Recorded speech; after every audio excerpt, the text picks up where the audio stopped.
Welcome, everyone, to the Meddling Kids podcast. We are doing things a little bit different today. I'm Julie Kin, your regular old co-host, and... I am Jess, your guest co-host for today.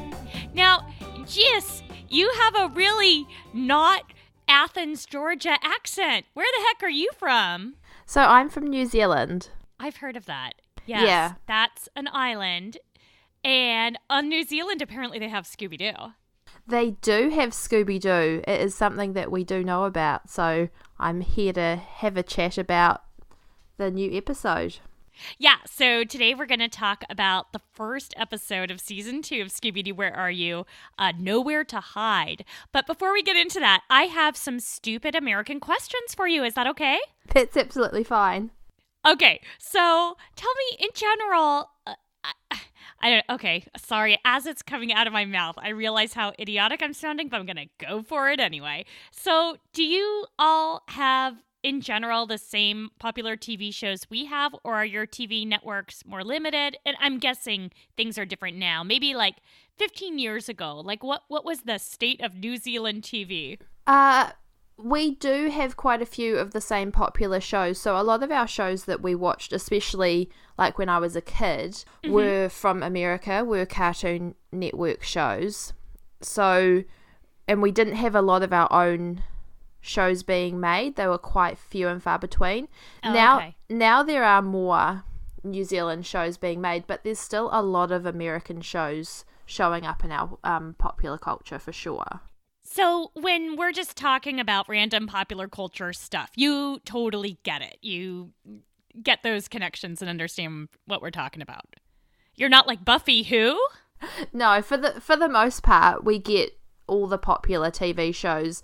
If it's a really obscure reference, like a smaller show that wasn't as popular, then we might not have gotten it here. But for the most part, we generally can... know what you're talking about, and we probably got the show here. Okay, thank you. That's okay. Stephen and I were really grateful that you agreed to fill in for him this week. Stephen is out solving some mysteries, trying to battle the Freds of the world. But because we know that Scooby-Doo plays an important part in your family, that you and your sons watch it quite a bit, right? My son is absolutely obsessed with Scooby-Doo. And when I watched the episode that we're going to be talking about today, I watched it without him, and he got really mad at me because oh my gosh. because he really wanted to watch it, so I have to watch it again a little bit later so that he can watch it with me. But yeah, the movies, the TV shows, he's just obsessed, which is, it's cool. It's a cool show to be obsessed with.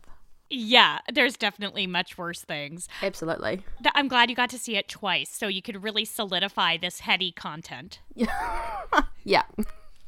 Okay, well, what Stephen and I normally do is I kind of give the rundown because Stephen usually is mostly paying attention, but not so much. So I'm going to just do that again and come to you to weigh in on details. But if there's sections you are really keen to describe yourself, of course, I'm happy to yield the floor. Awesome. Sounds really good. Okay.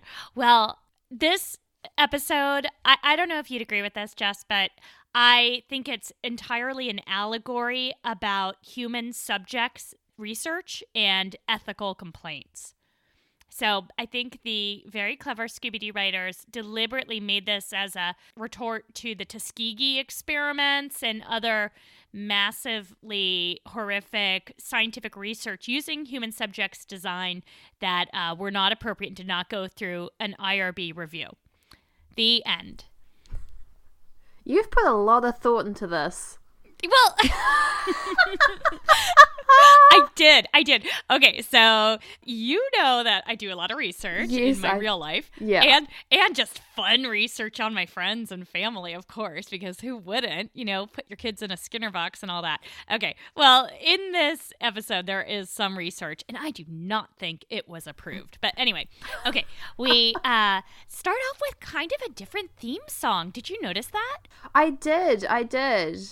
Okay, so it's not just me. It sounded like pretty much the same theme song, but like with extra vocals. Like there was like a chorus singing it instead of one. I don't know, but most of the images are the same. Some are different during the openings. That's always exciting. I was watching this on an airplane, by the way. So you know how like when you fly, you try to pretend you're all like professional and stuff. Yeah. Yeah. Anyway. So we start off in a high-rise, and in the high-rise building is a fancy jewelry store. But, oh no, a creepy green dude sneaks in through a window and, like, snatches this giant ruby necklace. It's kind of a pendant, while laughing maniacally. And then he impressively climbs down a drain pipe.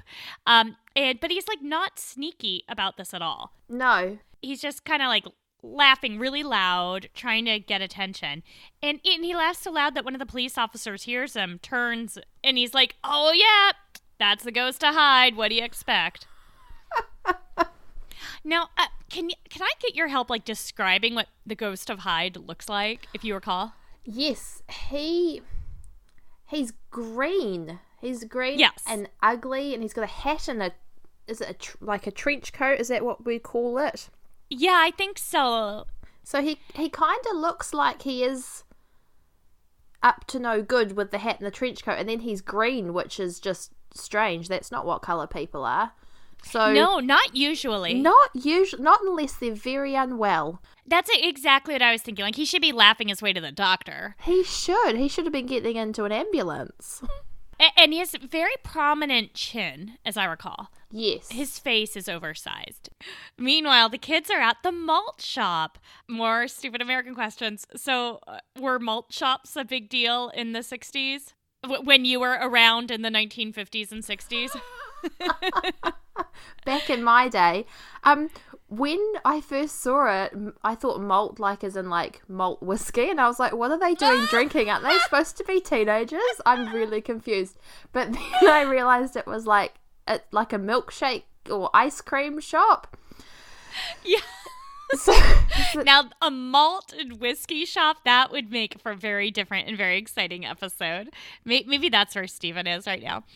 Okay, Possibly. So while they're in the malt whiskey shop getting completely hammered, Hyde, the ghost of Hyde, gets into the back of the mystery machine. Oh, by the way, there was a kind of a weird thing in this episode. There was lots of silence, like where there wasn't anything. And then later there was a music overlay we'll get to. But I don't know. They were experimenting with some sound editing for this app. But, okay. So back in the malt shop, the kids are eating double fudge sundaes, except for Shaggy because his has a pickle on top. And it looks like a pickled jalapeno, but I guess they didn't specify pickled cucumber. And they've just come from a magic show, and so Scooby wants to show off his own cool magic trick, which involves him stealing Shaggy's ice cream, and it's like legitly an awesome trick. Legitly is not a word, by the way, sorry. I didn't know how he did that. I thought that was very impressive, and I'd like to know his tricks because stealing an ice cream sundae, that's quite a good trick to know. Yeah. That can be our next thing that we all post videos of, is our own ice cream tricks. Actually, that would be amazing. If any listener does post a video on our Scooby-Doo and Meddling Kids podcast discussion group, post a video of your own card trick or ice cream trick, and we'll send you free stuff. That would be amazing. Okay, so after they eat all this ice cream, Fred's like, it's time to go home. And Jess, I don't know if you noticed this. To me, I think so far in the series, that's the first mention of home. Like, up till this point, they've just been kind of traveling caravan style. This is the first time they indicate they have a stable residence. So I was kind of excited. That's true. Do you think they all live together? Maybe. Maybe it's like a frat house or something. I could totally see that with like Shaggy being the party guy, Scooby being the house dog. That would totally make sense and work. I think that we need to keep an eye on that and explore that further in the future episodes. Oh, I love it. That's a great idea. Okay. So Shaggy wants to get home to watch the early late show on TV. And to you young folks out there, this is back in the day when TV just kind of ended at 11 o'clock at night. Like after 11 or 10:30, depending on what channel you were watching, there just wasn't any more TV for you. You know, you turn it on, you would just see static or like a little black and white crosshairs or a symbol or something. And he wants to see a show called I Was a Teenage Blob, which I really like that title. Me too. Very relatable. Debbie. And now I'm just a grown-up blob. Grown-up blob, right? Have you ever seen the movie The Blob? No, I haven't. I'm actually really terrible at watching movies that aren't for kids since I had children. So. Oh no, I get it. Yeah, The Blob. I haven't seen it since I was a kid, but it's legit scary. There's some good scary points in there, and some amazing effects. But that I'm sure nowadays would be pretty cheesy. Yeah. Okay, so they're talking about, Vilma says she saw that movie. It was corny. The blob hung out in the back of cars and laughed. Oh no, there's a creepy thing in the back of your van, dudes. And Hyde starts to uncover himself. They're on a, that sounded like really sexual and I didn't mean it that way. I'm sorry. I'm so sorry. This show is G-rated, everybody. It's okay. It is clean. It is totally clean. Okay, they're on a creepy shortcut, of course. I wrote that in my notes. Of course he's taking a creepy shortcut. Of course he is. This is Scooby-Doo. Do you know any people who always do that, who are like, oh, I got a shortcut? My husband does it all the time, and it takes twice as long to get home, so I am not a fan of the creepy shortcut. Ditto for me. Once when I was a kid, I don't know what, I must have just seen a scary movie or something. My dad took a shortcut, and for a while, I was convinced he was kidnapping me, which, like, you know, he was my dad, and I don't know, but I was like, I don't know where we are. This isn't the way home. And, like, I started to freak out. Anyway, that says more about me than him. Okay, so Scooby sees the blanket in the back and grabs it and realizes there's a green ghost man underneath and says, "Excuse me?" And then he's scared because then after he says, "Excuse me," he realizes, oh, wait, that dude's not supposed to be in our van. And he tries to pantomime to Shaggy what's back there. And I'm just thinking, come on, Scooby, this is where you bark. Like, dogs, when they see strange ghost men in the back of vans, start barking. I was thinking the exact same thing, and I was thinking, he can form some words approximately. This is where you try and say the word monster in the back of the car. You don't just mime to people when they're all looking at the road. I was going, Scooby, what are you trying to actually achieve here? Yeah, what was his desired outcome? That's a good question. Do you have dogs? I don't. I am dog obsessed but dogless. No wonder you love this show then. You, like, get your dog fill a bit. I do. One of my dogs is really scared, so if he saw a strange man under a blanket, he would just pee all over the place. But, oh well. Well, that's one way of dealing with it. Yeah, but that would still be communicating something to me. So, you know, I know when my dog pees all over the place, something scary is happening. Okay, so Hyde stands up, and he must be really short, I'm thinking, because vans aren't that tall. And he laughs really loudly, of course. So clearly he wasn't trying to stay hidden. And the kids all shout in unison. Do you remember what they shout? Did they shout monster? I can't remember. No, they shout a ghost. Oh, a ghost. As always, I'm like, why? Why do you always think it's a ghost, Scooby Gang? That's right, because they did, and I remember thinking, like, how do you know? You don't know it's a ghost yet, and it looks like a monster to me. Right. It's green and corporeal, and you can't see through it, and I don't know. These Scoobs, they love their ghosts. They do. Maybe it's just their wishful thinking. Like, donuts. I don't know. Okay, so they all run out of the van as fast as they can. And this is where Hyde, I'm just still like, what was his motivation? Because he doesn't steal their van and drive off. Instead, he runs down the road, still carrying the ruby necklace, not even like in his pocket. And I'm thinking it's probably on a gold chain, which is really delicate. Like, dude, put it in your pocket and then run because you don't want that thing all swinging around. But he runs into a marsh, and Velma informs everyone that's the ghost of Mr. Hyde. And Daphne fills in the listeners. Oh, that creepy jewel thief that's been scaring everybody in town. I don't know, this town. Fred is like so excited that there was an actual real life criminal, possibly a ghost, in his van. He is so excited. So then they all go to the police, like every citizen should, and fill out police reports, and the episode is over. Alternatively, that's not at all what happened. Alternatively, Hyde runs into the spookiest looking house in the world. Yeah, why is it so spooky, do you think? I think any old, because it looks really old, it looks a little bit run down, it looks dark. Yeah, like Victorian era. Very Victorian, very haunted. And I just wrote, of course he went into the spooky house, because that is obviously the only way this episode is going to go. Really. Right. Whereas, like, actual serial killers and jewel thieves probably have just, like, good, nice run-of-the-mill homes, you know, and, like, little prefab communities. They just go back to their apartment. Yeah. Their 1 or 2 bedroom modest apartment, not a giant spooky Victorian mansion. There could be a torture chamber in the basement, but, well, yeah, you know, no one would know from the outside. Exactly. You want to fit in. So Shaggy is so scared that he's biting Scooby's nails. The kids see the scary guy go into a house, and then they break in. Well, they try to, actually. They don't successfully break in and break the law because they actually fall through a trapdoor into the basement. And that will teach them, Jess. I'm sure they will never break into a house again. Yeah, this is actually the end of all Scooby-Doo, because they learned their lesson. Right, exactly. Well, they're really lucky that they didn't get any traumatic brain injuries, because they land right in the middle of a mattress in the middle of, and now this is a direct quote, a mad scientist type laboratory. And oh my gosh, I want a mad scientist type laboratory. Have you ever worked in a lab setting?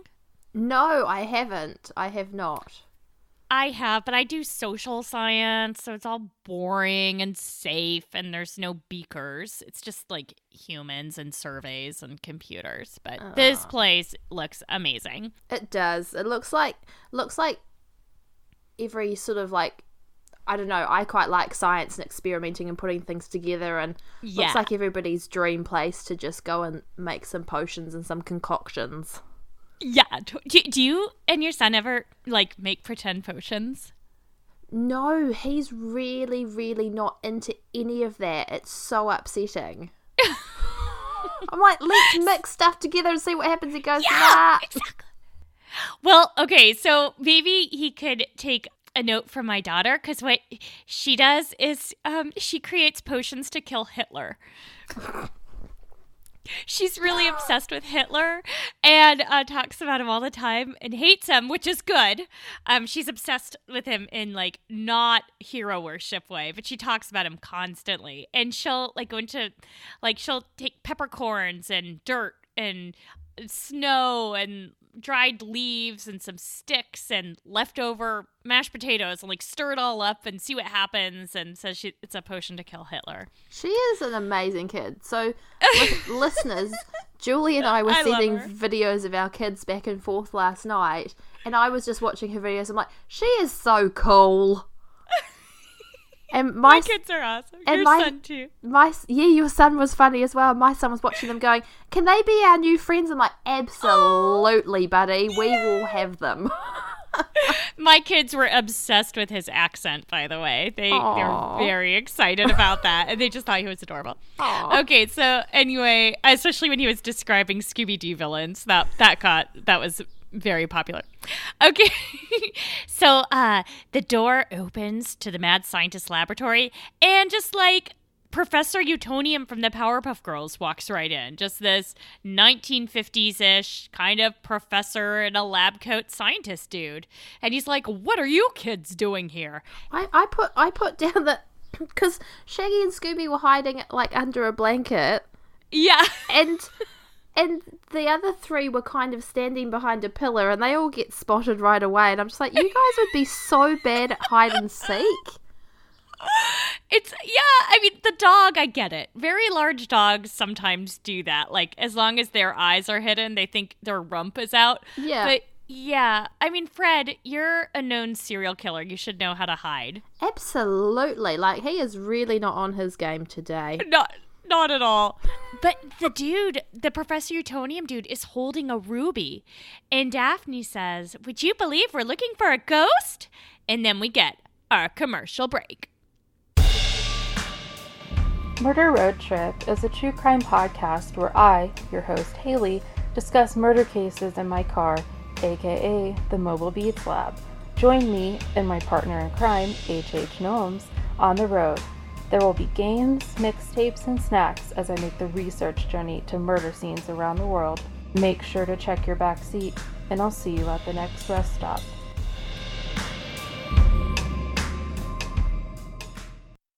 So we come back from commercial break and we hear the rest of the sentence. And that's how we ended in your lab, Mr. Jekyll. I don't know, maybe I should have picked up on that immediately. Have you ever read Dr. Jekyll and Mr. Hyde? I haven't read it, but it's sort of that's sort of one of those stories that you kind of know about. And I was kind of hoping they would go in that direction because I'm like, that'd be like just obvious enough to work, I think. I haven't read it either. I love classics. That's not one that I've read. So I know enough about it to be dangerous, I guess. Like, yeah, some guy drinks a potion and then once in a while turns into a bad guy. But the other times he's a really nice scientist. Are there any other details you can think of that we listeners need to know? That's more or less it. And that one personality is just completely oblivious to the other personality. Oh, it's like, well, not completely oblivious, but knows that something's not right and knows that probably they're responsible, but has no memory and doesn't really understand why it's all happening. Okay, interesting. Okay, so it's clear Dr. Jekyll may actually have a loose grip on sanity because he thinks he might be the ghost because his great-grandfather was the first Dr. Jekyll of the book. He thinks that his grandfather turned into Mr. Hyde from the book, and then somehow Mr. Hyde's ghost is still there. It doesn't really make a lot of sense, but, you know, it's a kid's show. It's a cartoon. They've got so much creative license. They just went, that'll do.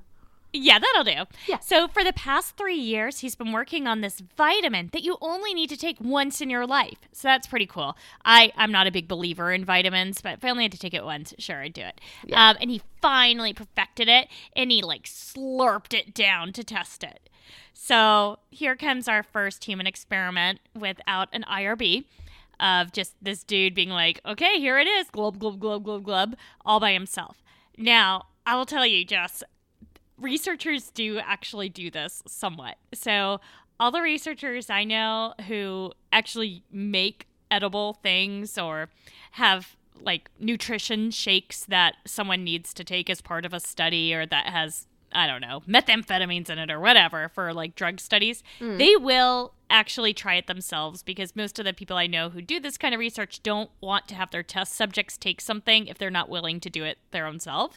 But they never just do it all by themselves in a dark laboratory. You know, it's in a controlled setting. It's not IRB approved and it's certainly not something they should be doing on paper, but still it's kind of a moral thing. I'm not going to ask 300 randomly picked participants to try this new medication if I'm not going to do it too. It turns out he should have been being observed because he fell asleep or got knocked out, and he was woken by Helga, who found him on the floor.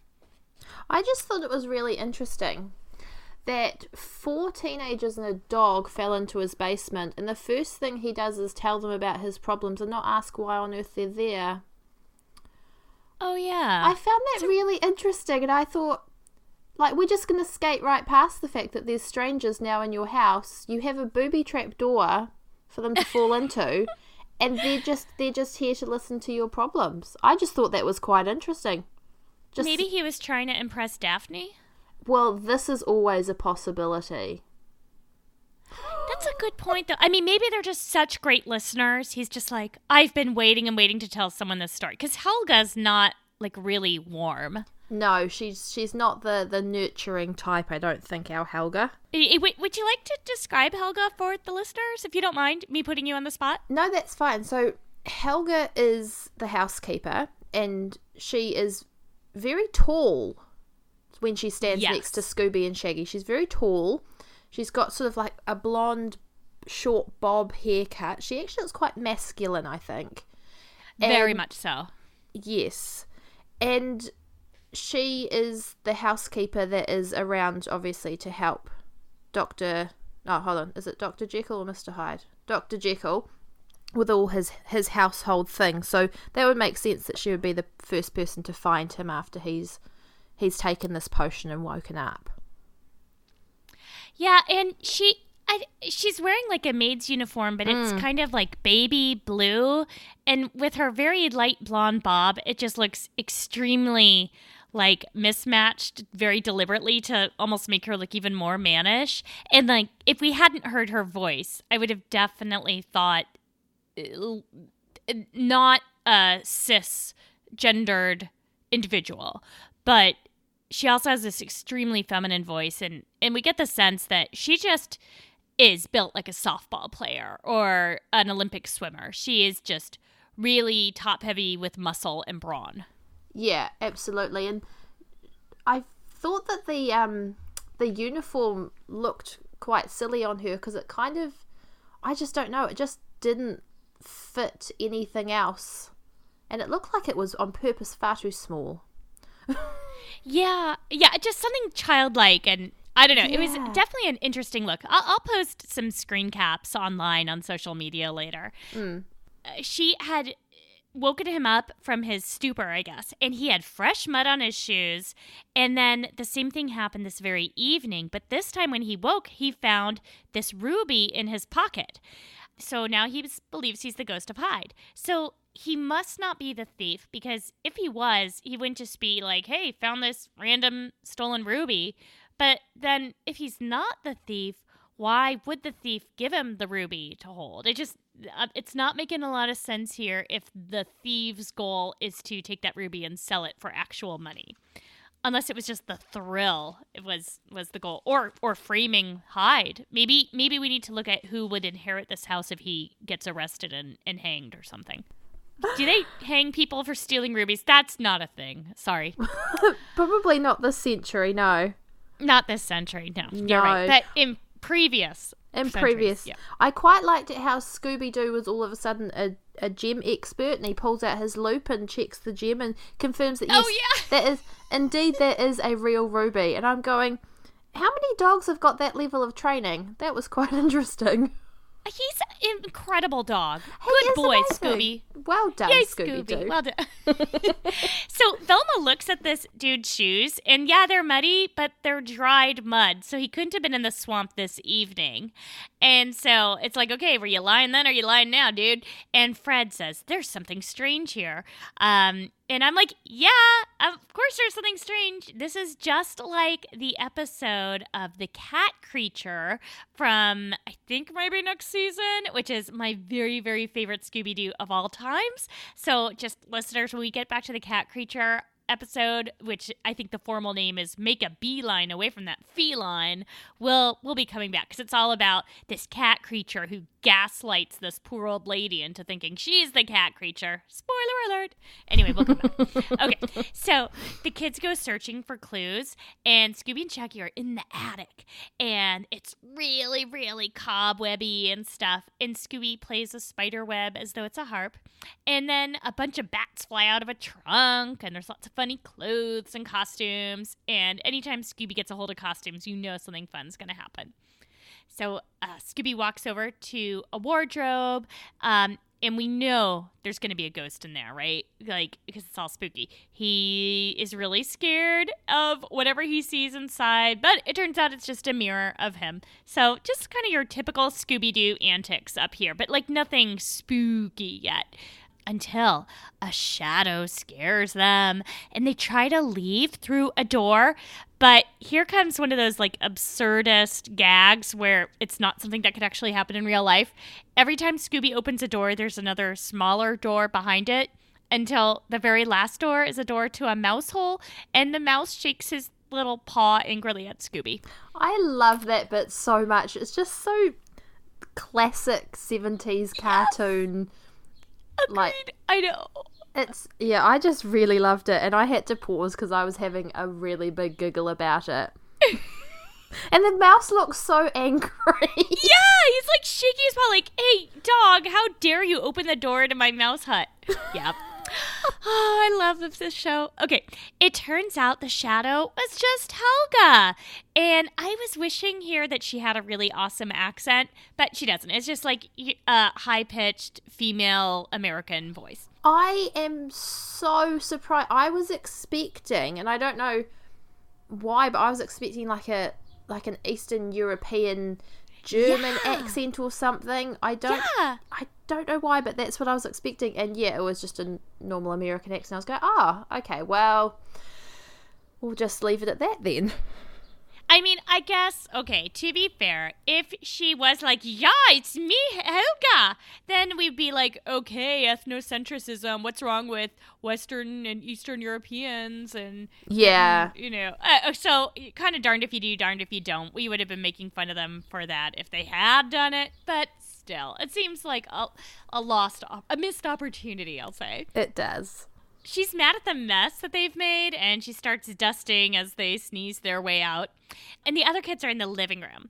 Fred finds a newspaper clipping half burnt in the fireplace advertising a trapeze artist, Helga the Great. And at this point, I'm like, oh, I really hope she's the villain, because I love when villains are female. They don't make female villains... Oh, sorry, I just dropped something. They don't make female villains nearly often enough. I agree. Especially back in those days. I think I'm guessing in the modern Scooby-Doo, they're about half and half, but I haven't watched them yet, so I don't know. Oh, I'll let you find out. Yeah. Shaggy and Scooby are looking around the library, and Shaggy removes a book called 101 Ghosts and Ghouls, and we see Hyde's face peek out from the space left from that book, and he laughs really loud, so... he's like trying to get their attention. I don't know why he was hiding. But, Jess, did you happen to notice what some of the other books were? I wrote them all down for you in case. No, I didn't. Oh, I don't pay attention to those little details. What were they? Okay, they were hilarious. Okay, so one was just called Chemistry. One was called Vipers. One was called Dracula Manual. So, I guess how to be Dracula? I don't know. One was called History of Makeup. And the last was Origin of the Species. So,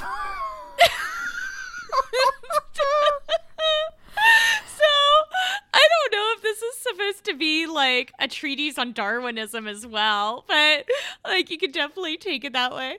Anyway, I thought it was hilarious. So they run away and the bookshelf swings open and they get chased by Hyde, who's still laughing. And so then we get an awesome chase sequence because Scooby and Shaggy hide behind a TV.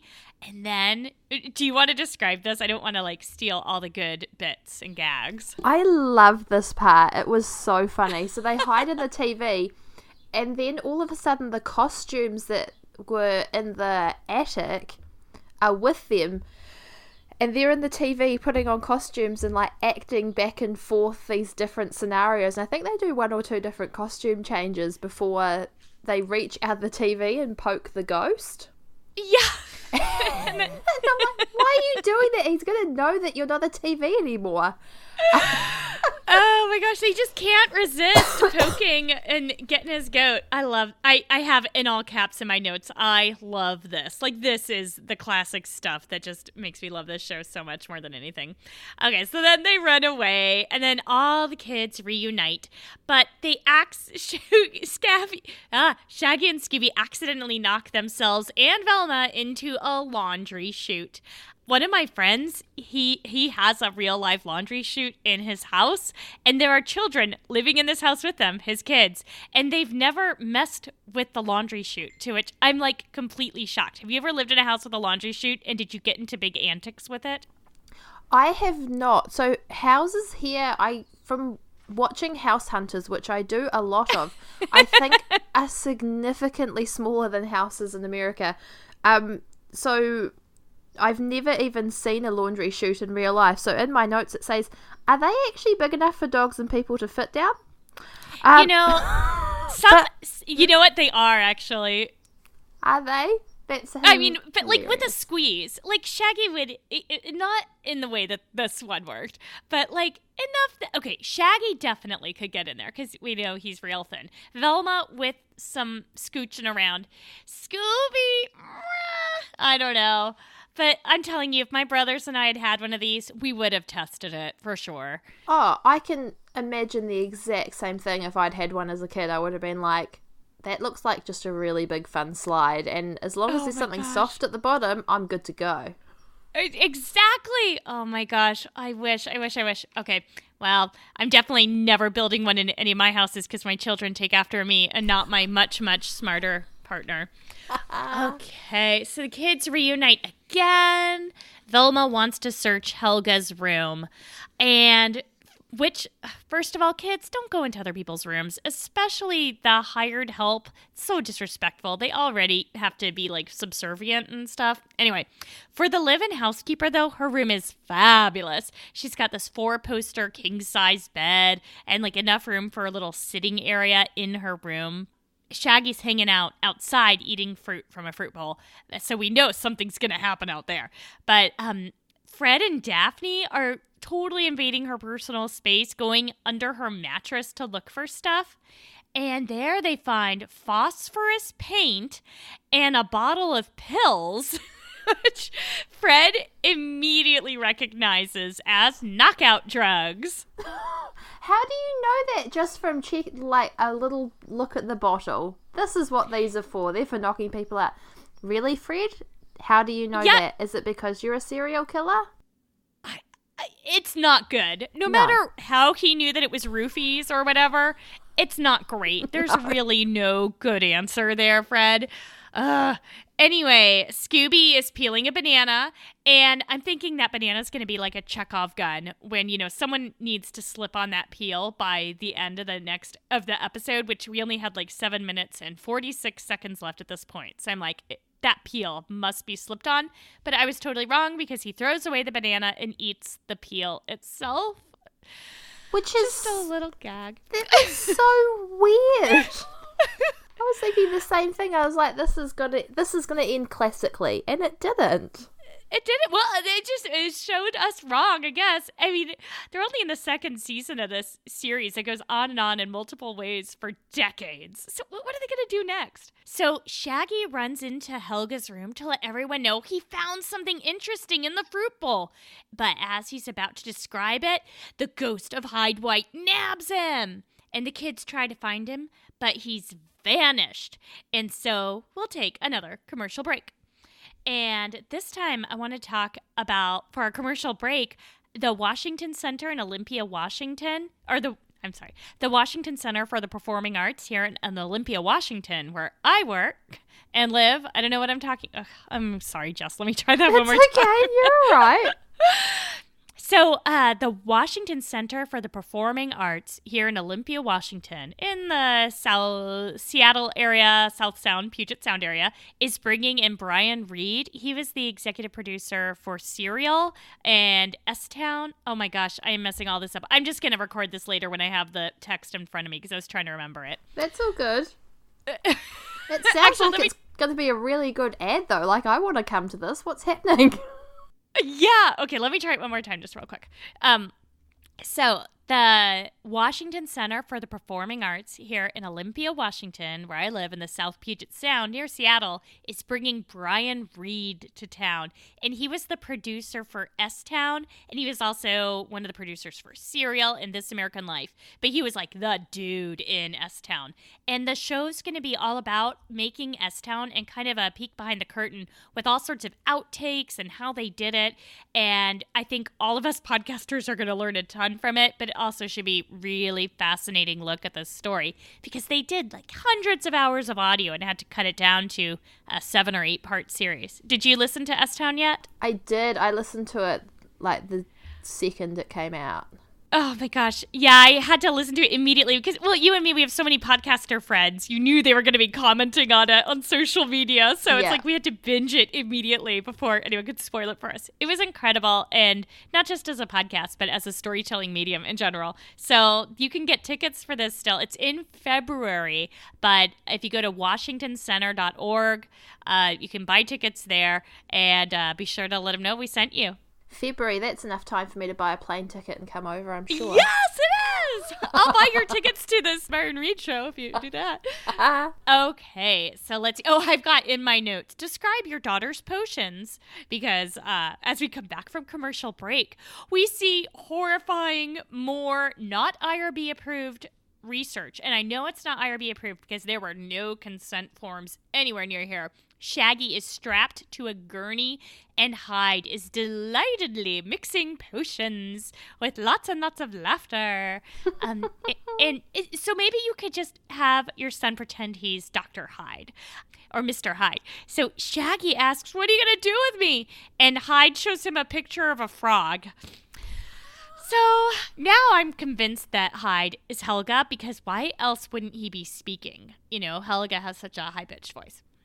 Also, this is the second time there's been a frog turning experiment, because in the Mummy episode from last season, Scooby accidentally, his head gets turned into a frog head when he drinks a chemical.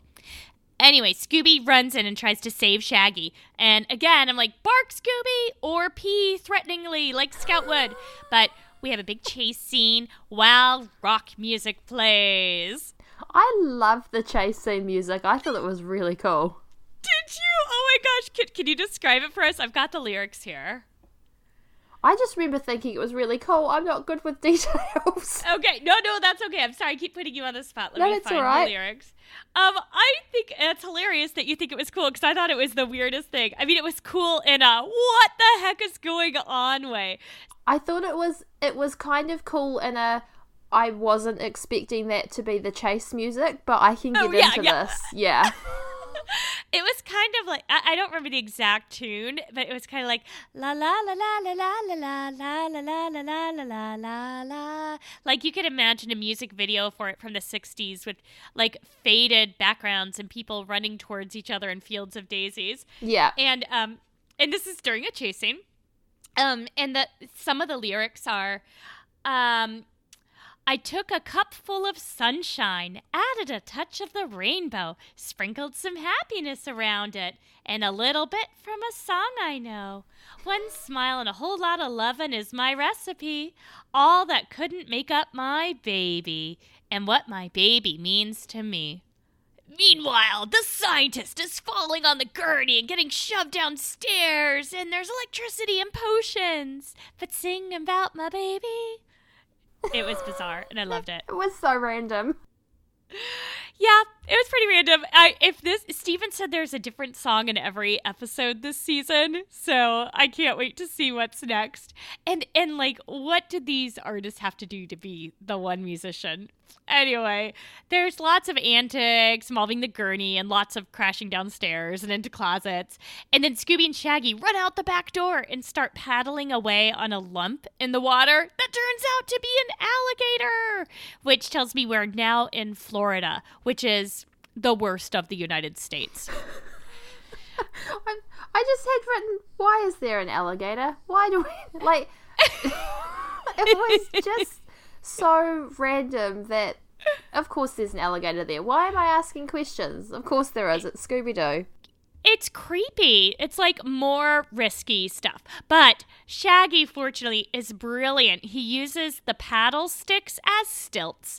And so Scooby is riding Shaggy's back, and then he empties some Scooby snacks into like Shaggy's extended like reptilian mouth. And then they run away as fast as they can through a wall back into the house so the team can reunite. Oh my gosh, I'm on the last page of my notes. Are we really this close to the end? How are we going to do that? Okay, so when they fall inside, Scooby gives Shaggy the sweetest kiss. Do you remember this little smooch? First he licks his face and then he goes mwah, right in for a kiss. It was adorable. It was very cute. Yes. And Shaggy shows everyone the amazing thing he'd found in the fruit bowl, which I'd completely forgotten about. Me too. Yeah, I'm like, what? You found this weird? Oh, right. And where has he had them the whole time? Like, does he have his pockets? Pants? Does he have? Okay, that's okay. I just thought they might have been too big to go in pockets, but it's the magic of television. Yep, definitely in his pants somewhere. Yep. It's a G-rated show, people. Julie's saying in his pants, but it's very innocent. Right, because I'm in America. Pants here means trousers. I wasn't thinking like his Y fronts, but, that's also possible because they do come with pockets. Okay, Shaggy shows everyone the suction cups, and Velma says they know who the phony is, and Shaggy and Scooby are like, we do? And so they plan a trap. This trap is not as sophisticated as some of their other traps. It basically is Shaggy and Scooby taunting the ghost to get him to chase them. And so they start singing for He's a Jolly Good Fellow, except they make it for He's an Ugly Bad Fellow. And that enrages him because how dare you? Such sass. And he chases them, and then the kids all dress up like the ghost to scare him into thinking there's a real ghost. I've just got on my notes, I'm like, why are there so many ghosts? I was so confused when I was watching. I was like, where have all the ghosts come from? And then I clicked, but it took me a little minute, so I can see why they thought that might have worked. It would have worked on you. It would have worked on me completely. This is why I can't be a bad guy. Right. Well, and then he falls into his own trap door, and they wrap him into a mattress, which is really dangerous, by the way. And they're all prepared to see Helga under the mask, but twist! Dr. Jekyll was the bad guy the whole time. Oh my gosh, it was all a ruse within weirdness. And of course, the sheriff comes for the denouement. Hyde had framed Helga and planted all these clues just in case some teenagers happened to follow him back to his house after he stowed away in their van. He had so much forethought. It was amazing. I know. It's incredible. He should have put a little bit more forethought into not laughing really, really loudly and wearing such an obvious disguise when stealing rubies and things. The suction cups were the real clue, apparently, because Helga wouldn't have needed those because with her superhuman abilities from being a circus performer, she could have just climbed right in. He needed those suction cups. I completely missed why the suction cups would make sense. When they were going, it's so obvious. Why it's obvious, he would need Jess. the suction cups. I'm going, is it? Is it obvious? Oh, okay, yep, it's obvious. Well, Scooby shows off how to use the suction cups by hanging from the ceiling with his tail, which is very impressive.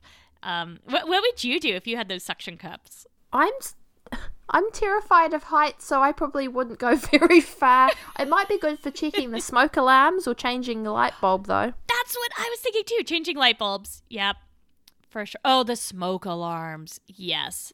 That's a good one. I can never reach those. That would be very, very handy. Yes, and especially like when you can't get the battery in quite right and it's beeping in your ear. Ugh, that's the worst. Were there any important details I missed? I had tons of notes this time around. No, you hit everything. I'm going through what I wrote down, and pretty much we had all the exact same stuff, and I'm really glad that the suction cups weren't completely obvious to everybody else either, because I was thinking, I could not be part of this team. They would kick me off. Well, I guess I still don't get why he needed to dress like a ghost in general. I mean, so clearly his desired outcome was steal stuff. I'm guessing either that or just the thrill seeking. And maybe Helga was in on it the whole time because, I mean, she could presumably have been his partner and not just his maid. She did have a nice bedroom. And also, because when they first met him, the mud on his shoes was dry. So it couldn't have been him out in the marsh that night. So maybe there were two ghosts and it was all just a big, big elaborate ruse. But, Jess, you do get that it was him in the marsh, right? Was it? Yeah, because he's the bad guy. But maybe Helga was there as well. Maybe they were Oh, okay. I couldn't tell if you were messing with me. Like, I'm getting very, very into my Scooby-Doo mystery solving now. Oh, right. No, okay, I'm sorry. It took me a minute to catch up with you. You're right. The mud was dried, so he couldn't have been the bad guy in the swamp unless he had changed his regular muddy shoes from just being in the swamp into dried muddy shoes. Yeah, that doesn't make any sense at all. Okay, this episode, maybe the next episode, which is, let's see, I wrote it down, the Mystery Mask Mix-Up. I thought that one might be about Mexican wrestling, which I'm pretty excited about, but maybe that's actually a part 2 of this one, and they'll continue, because I think there's still lots of mysteries here. And I'm looking forward to hearing the theories from our listeners, because we have some very creative listeners. If you have theories or any meddling questions, or you just want to chat to us about the Scooby-Doo show, please email us at meddlingkidspod@gmail.com, and you can tweet at us at meddlingkidspod, or join us on Facebook. We have a fabulous discussion group. Just search for the Meddling Kids podcast and Scooby-Doo discussion group, and please post videos of your card tricks and ice cream tricks. Absolutely. I'd like to learn the ice cream trick, so if anybody knows how to do it, I am very interested. I would like to learn any ice cream trick. I think that could be a whole new avenue for, like, sleight of hand magicians. Sleight of tongue magician. Oh, that sounds worse. Okay. Thank you so much for joining the Meddling Kids podcast. And thank you to Dave Sestay for the use of the song Night Surfing as our theme music. And be sure to check out Steven's show, Is This Adulting? My show, the Station Wagon podcast I do with my brother. And can you tell us about your show, Jess? Sure. So you can find me about twice a month on the Murder Road Trip podcast. So you can find Murder Road Trip on any podcast app, or there's a page and a discussion group on Facebook. Just search Murder Road Trip podcast and it'll come up. Is it about kids who go on road trips in a van and solve murders? It's the other side of the Murder Road Trip. It's going to... So my co-host Hayley and I get into her car and we drive to murder scenes. Whoa. And we tell you about the murders that happened there. Oh, really? Yeah. That is awesome. Okay, fantastic. Well, we'll be back next time with Mystery Mask Mix-Up, which, again, possibly Mexican wrestling, possibly more on Dr. Jekyll and Mr. Hyde. You can hear more of Jess, Murder Road Trip. Murder Road Trip. Gosh, I'm an idiot. I needed to write it down. But also, please let us know what you thought about our host substitution here. It's going to be a tough act for Steven to follow, poor guy. And I hope you'll come back and join us again, because it's super fun having you along for the ride. Anytime. I also wanted to thank a couple people who left us iTunes reviews. Pixie said that we are a pure delight. Wow, thank you. And I'll just call this person a she, hope you don't mind. She says she learned of Meddling Kids right about the same time she rediscovered this favorite childhood TV show with her 4-year-old, and that it's really fun hearing about the classic episodes. Thank you so much. 350 GT said Shaggy would listen and gave us 5 stars and wanted to congratulate everyone for choosing this awesome podcast. Thank you so much, everyone. Leaving us iTunes reviews helps other people find our show, so thanks. I know it's hard to figure out sometimes how to use that app, but I really appreciate it. Anything else you would like to leave our listeners with? No, I don't think so. Allow me to put you on the spot in multiple ways. Well, if you're wondering where Steven is right now, he's watching you. He's watching you and capturing every movement to make sure that we don't get away with anything, because you would have if it weren't for us meddling kids. I don't know, was that creepy enough? Steven does it way creepier and much, much, much longer. Wow. He's a tough act to follow. I shouldn't even have tried. What was I thinking there? Oh, well, everyone have a great couple of weeks. Get in touch with us, and we'll talk to you all soon. And thank you so much, Jess. Thank you.